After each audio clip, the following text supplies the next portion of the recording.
an expansion of your existing partnership, a new open data cloud offering. I guess we should start with how does it work? And SAP brings the data. So Christian, how does it work from your perspective? Yeah, look, first of all, thanks for having me. And yeah, Google and SAP have a long-standing partnership. We are actually moving thousands of customers to the cloud. Now we are going to solve the next challenge. Every company has huge data silos. So sometimes consumer data sits in SAP and in non-SAP applications. Same for the workforce, same for the financial data. And now we are democratizing, harmonizing the data layer to come up with the one view of the consumer, to better understand their needs, to come up with the view of the skill gap in your workforce. And this is all about bringing the data together, not only technically, but harmonizing the data layer. And this is what Google and SAP do. And Thomas, Christian talked about where the data comes from. When you take hold of the data in Google Cloud, what is the value that you're adding? We're adding 3 pieces of value. Better, meaning harmonizing not just the data in SAP, but for example, if you're in a consumer scenario, looking at trends that are happening on the internet and bringing all of that data, whether that's to manage your inventory better, to understand your customers and their needs better, to predict where you're going to have shortage in supply. So one, more, better data harmonized. Second, faster, simpler. Faster meaning we can consolidate all this information and provide a much more real-time view. And simpler through things like chat and AI models, making prediction and the interaction between people in your merchandising department, if you're a retailer, your human resources department, being able to ask questions on data using natural language. From a technology perspective, Christian, how big a deal is this for SAP? I mean, for us, it's a big deal. I mean, we have 400,000 customers. We are running in over 25 industries. And of course, data and analytics is key these days. I mean, you have a competitive advantage if you understand better the needs of your consumers. Or take the workforce, understanding the skills and providing a personalized learning experience. This is actually adding a ton of value. And given that Google and SAP have a joint customer base, which is massive, of course, this partnership now is adding a lot of business value. And Thomas, to your mind, you outlined what you're able to do with the data and the value that you present to your customers. But what does Google Cloud get out of this? Google Cloud offers important value to SAP customers. So it attracts SAP customers to our platform. Secondly, you hear a lot of talk about AI and business transformation. Here's a real world example. We have hundreds of customers running SAP and Google together. We now are able to take SAP's software applications and all of the transformation they bring from a business process change to organizations, but combine that with the data assets that are so critical to helping people understand and change how they run their businesses, and bringing AI to it in a real world scenario. So we're basically, the two organizations are helping companies transform the way they use data and analytics and AI every day. Gentlemen, let's get to the commercial details. Who pays who? Christian.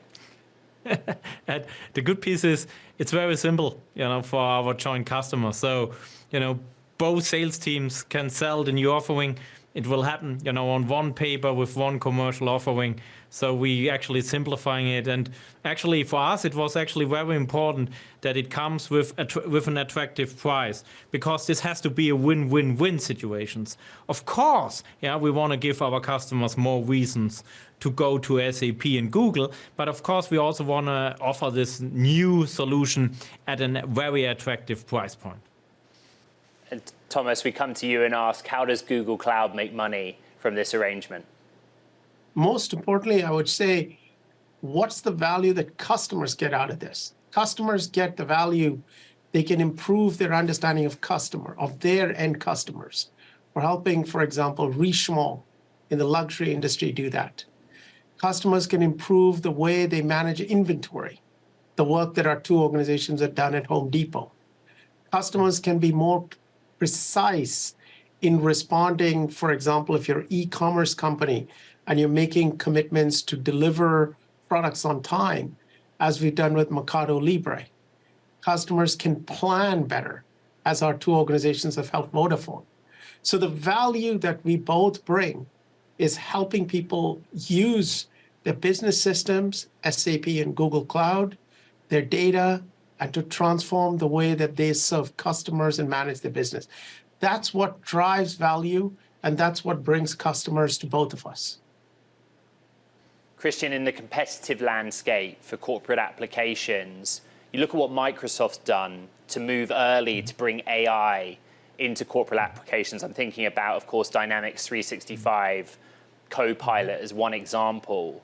How much of this arrangement is you being conscious of that competitive landscape right now?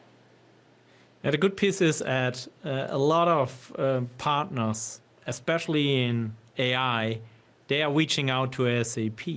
Because I feel a lot of companies have one challenge today. They are buying AI technology, but what about adoption? Now think about it. 80% of the world's transactions are touched by an SAP system. So if you're going to embed machine learning and going forward generative AI in our products, you immediately going to see high adoption, and you immediately unfold a lot of value for the customers in their business processes. And this is why we are so excited about AI and about this partnership, because you also need high quality data to really bring AI to the next level.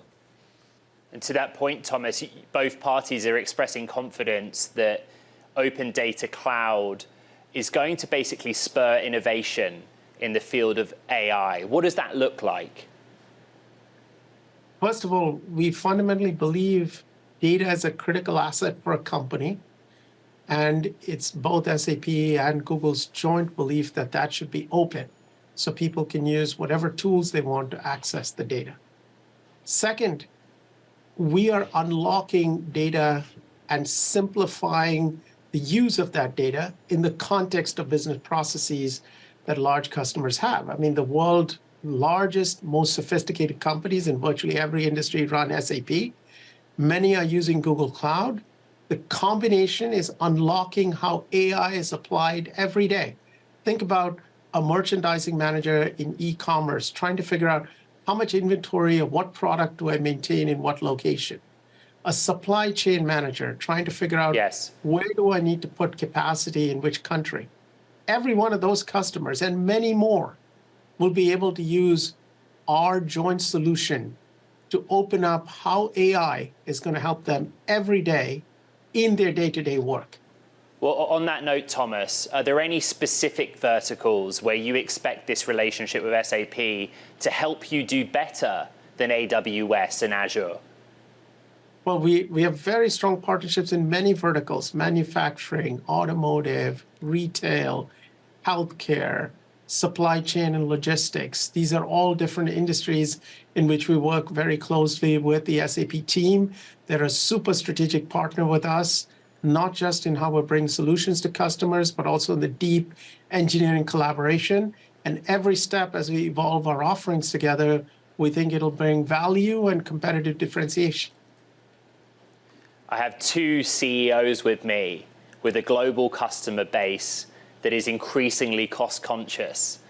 Christian, what are you hearing from your clients around the world about the global economy, about where they're happy to spend and where they might be diverting resources or pulling back a little bit? And there's no doubt that around the world, in certain places more than in others, companies are feeling the pressure coming from inflation, and also the pressure, of reduced spending out there in the market. For technology, I can say, and this is also about that partnership, as long as you focus on the biggest challenges of your customers, meaning not only moving to the cloud, but transforming their business models, helping them on process automation to actually come to higher productivity, or to use our technology to run your enterprise more sustainably, as long as you can prove that, you are very relevant. And so we are pretty confident about our customer spend for the remainder of the year. Our pipeline is strong. So we are very optimistic for the remainder of the year. And Thomas, to you, I wonder how you respond to that. You know, broadly across Alphabet, the headcount reduction and cost-cutting measures showed themselves in the most recent earnings, but how specifically did that impact Google Cloud? I'll give you a concrete example. You know, in an environment where customers are uncertain, this specific partnership is an example of what we're doing. We're doing two important things with this partnership. One, helping customers in the important segments of commerce, inventory management, supply chain, managing their people, et cetera, use a strong data foundation to understand where and how best to make decisions that can help them in an economically challenged environment. That's number one. Number two, by pre-integrating our products with SAP, we're also making these projects faster, simpler, easier to deliver.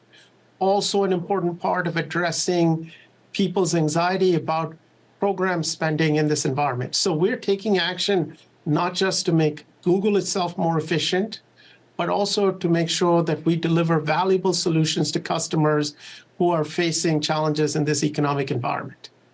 And Thomas, what percentage of recent Alphabet cuts were in the cloud segment? We don't disclose that. I mean, I'll just be frank, we've been continuing to hire even through this period. We're continuing to add people.